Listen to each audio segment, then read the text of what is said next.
যদা যদা বধা দানবদ্ধা ভবিষ্যতি তদা তদাবতীর্যাহং করিষ্যামি শঙ্খরম।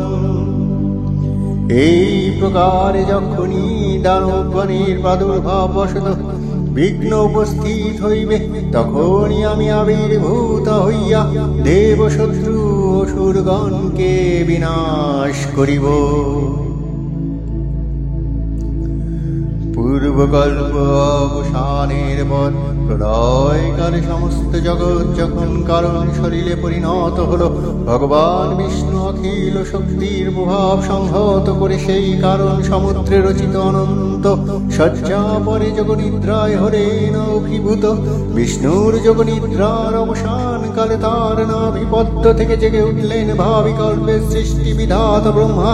কিন্তু বিষ্ণুর কর্ণমল জাত মধুর কৈটব অসুরোদয় ব্রহ্মার কর্ম অস্তিত্ব বিনাশে উদ্যত হইতে পদ্মজনি ব্রহ্মা যোগনিদ্রায় মগ্ন সর্বশক্তিমান বিশ্বপাতা বিষ্ণুকে জাগরিত করিবার জন্য জগতের স্থিতি সংহারকারিণী বিশ্বেশ্বরী জগজ্জননী হরিনেত্র নিবাসিনী নিরুপমা ভগবতীকে স্বরমন্ত্রে করিলেন উদ্বোধিত।